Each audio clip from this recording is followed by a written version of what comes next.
Good afternoon, it's Jeff and Wilma here at Budrum, and this afternoon we're going to talk about pomelos. It's winter time, being it's winter time here, we get a lot of citrus this time of the year, and this year's been a bumper amount of citrus. We've had heaps of oranges, and I've juiced all them, and we've got about 55 bottles of orange juice in the freezer, ranging between 1 and 2 litre bottles. Between 2 and 3 litre bottles. So they're all frozen down, ready. We've got enough orange juice to last all year, and we've been. Wilma made a great big container of orange zest, which we got that in the freezer for making muffins and cakes and that sort of thing. It adds a nice flavour to all that sort of thing.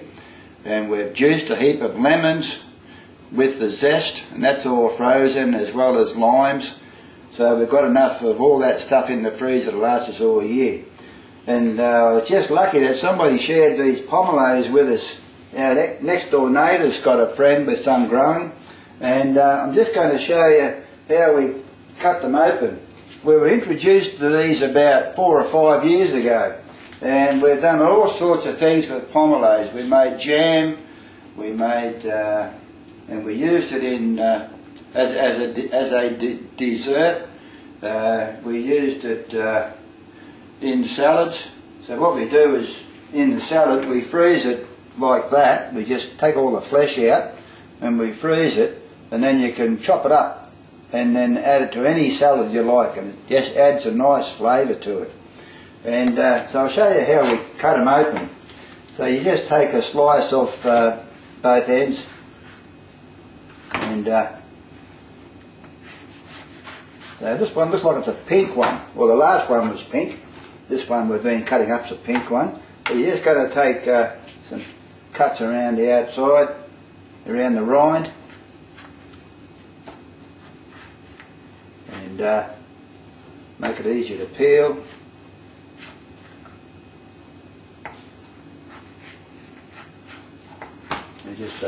Just put the knife around there.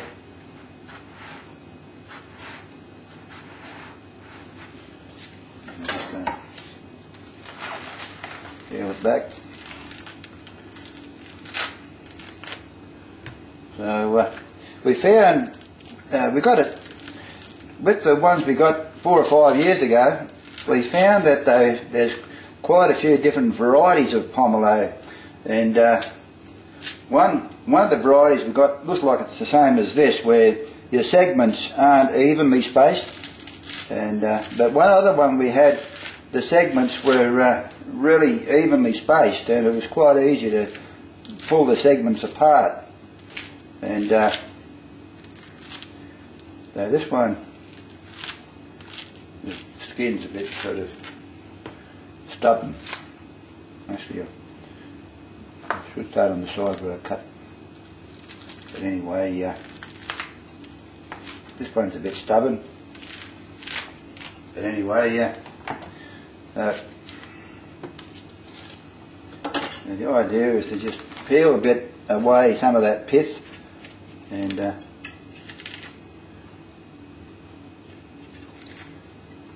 I'm just going to cut them in half, and away you go. So what you've got is this one's got quite a few seeds in it. So what you're going to do is just take out all the seeds out of each segment one by one. And then what I've been doing is carving around, just take the skin off the outside.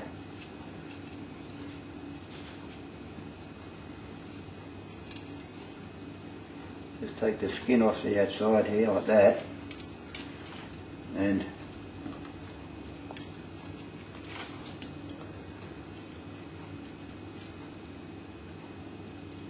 I tried a bit of that orange one, and this flesh is very, very nice. The pink one, yeah. Beautiful, yeah. Yeah, well, we've got this white one here, and that's quite tarty, and then your small one. So all you do is just scoop the flesh out. So you're avoiding all the thick skin that you would normally eat on an orange or a mandarin. So it's quite. And we found when we made the jam a few years ago, some of them was quite rich in pectin. So it'd be tempting to keep some of these seeds, put the seeds aside to use for jam making. I think we did that and put some in a muslin bag and some in the jam back then. No, I don't remember. I don't remember doing that actually. But I have heard that you can put seeds in muslin bags for jam, but I've never ever done it. Oh, I thought we did. I've always gone to the shop and bought Must have been something else. something else. I've gone to the shop and bought jam setter, but that's the sort of thing you're doing here. So it doesn't take long to get a nice build up of this flesh. So what we did was we stewed it up with a little bit of sugar and water, and then when it cooled down a bit, we added some honey to it, and we made it just a nice sweetness that we both like. So you can just vary that sweetness a bit. So this is, you often see. I used to see these big grapefruit-looking fruit at the at the shops and that sort of thing, and never even knew what they were. So if you ever come across one of these at a fruit shop or a farmer's market, well, now you know what to do with them, and they're quite nice. And okie doke. Anyway, we'll close off now. Catch you later. All the best. Bye.